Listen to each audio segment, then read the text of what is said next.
और बजट के बाद में क्या कुछ रिएक्शन नेताओं के देखने को मिल रहे हैं, वो भी एक बार आपको सुनाते हैं। इतिहास का एक बहुत महत्वपूर्ण बजट निर्मला जी ने आज पार्लियामेंट में पेश किया है। ये जो बजट की विशेषता ये है कि हमारी इकोनॉमी को एक्सेलरेट करने वाला ये बजट है। जहां तक इंफ्रास्ट्रक्चर को हर समय वित्त मंत्री प्राथमिकता देते हैं, इस समय भी हमारा बजट बढ़ा है, जिसके कारण इंफ्रा रोड सेक्टर में इसका बहुत बड़ा फायदा होगा। मुझे इस बात की खुशी है कि कृषि विभाग की ओर उन्होंने विशेष रूप से ध्यान दिया है। तिलहन हो, विशेष रूप से तेल बिया हो। Middle class, everybody whose income is up to 12 lakhs or who's a salary earner up to 12,75,000 is now exempt from all taxes. Up to 25 lakhs, there's a continuous reduction in income tax, and then beyond that also everybody saves a lakh of rupees. In a way, the Honorable Finance Minister has met the demand of large section of middle class, particularly as more and more poor are coming into the middle class with rising incomes. The last report was 25 crore poor have now come into the middle class, have been relieved from multidimensional poverty. I think it's a great relief to all those people. Delhi has the highest number of middle class people, with government employees, salary earners, traders, small MSME industry, and they will all get a big relief from this budget. Simultaneously, it's a budget focused on the youth, provides a number of opportunities for jobs, whether it is through tourism development. 50 new destinations will be given a thrust for tourism. Udan, which will help 4 crore more passengers and new routes get concessional air travel and activate those airports, whether it's the thrust to manufacturing through toys, leather, the textile sector, technical textile sector, cotton sector. It's a multi-dimensional budget which through various interventions is going to encourage consumption demand, give a boost to economic activity, and at the same time provide stability to the country's economy. The fiscal deficit has been maintained at 4.4%. In fact, the current year fiscal deficit, which was expected to be 4.9, has closed at 4.8%. Next year will be 4.4%. 2025-26 के budget में defence ministry को 6,81,000 करोड़ से अधिक का allocation किया गया है, जो पिछले साल के बजट एलोकेशन से लगभग 9.5% अधिक है।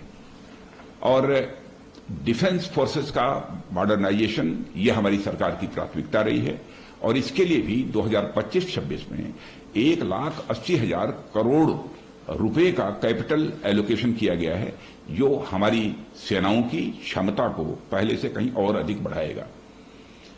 और पिछले वर्ष के तरह ही डिफेंस मॉडर्नाइजेशन बजट का 75% हिस्सा डोमेस्टिक इंडस्ट्री से प्रोक्योरमेंट में खर्च किया जाएगा, और भूतपूर्व सैनिकों और उनके परिवारजनों को पेंशन और स्वास्थ्य सेवाओं के लिए इस बजट में पर्याप्त प्राविधान किए गए हैं। पिछले वित्तीय वर्ष की तुलना में बॉर्डर इंफ्रास्ट्रक्चर के लिए 10% की वृद्धि की गई है, और कोस्ट गार्ड के लिए भी जिसकी सरकार का ये बजट है, ये वास्तव में मिडिल क्लास के लिए, किसानों के लिए, व्यापारियों के लिए, उद्योगों के लिए, देश के विकास के लिए बहुत क्रांतिकारी बजट है।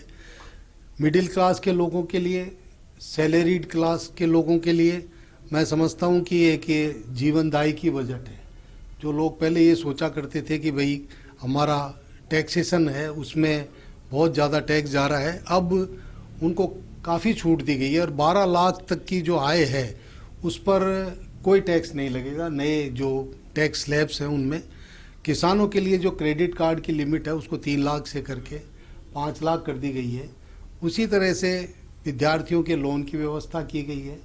उसके अलावा उद्योगों के लिए, इंफ्रास्ट्रक्चर के लिए लोन की व्यवस्था की गई। भारत के यशस्वी प्रधानमंत्री श्री नरेंद्र मोदी जी के जो तीसरे कार्यकाल का ये जो पहला बजट है, अपने आप में एक बहुत महत्वपूर्ण बजट है, और जिस प्रकार से देश की अपेक्षाएं हैं मोदी जी से, और जिस प्रकार का भरोसा तीसरी बार देश ने उन पर जिताया, हमारी पार्टी पे जिताया, उसके अनुरूप एक बहुत ही शानदार बजट है।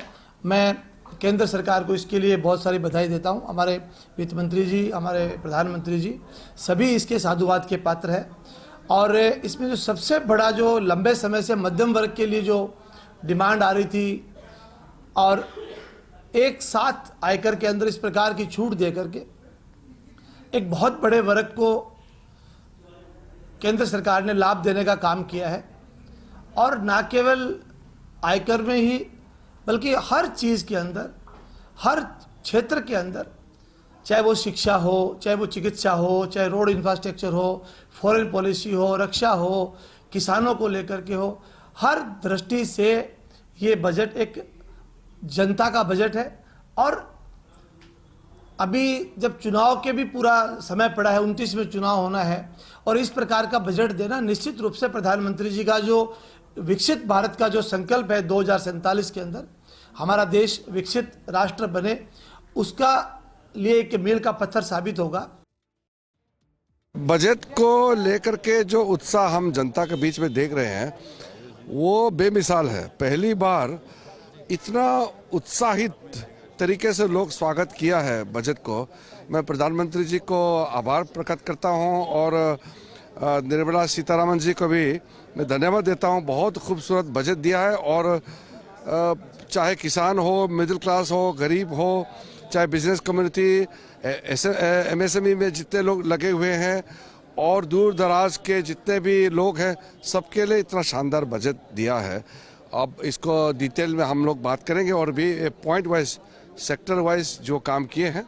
लेकिन पहला रिएक्शन ये है कि देश उत्साह से भर गया है इस बजट के आने के बाद।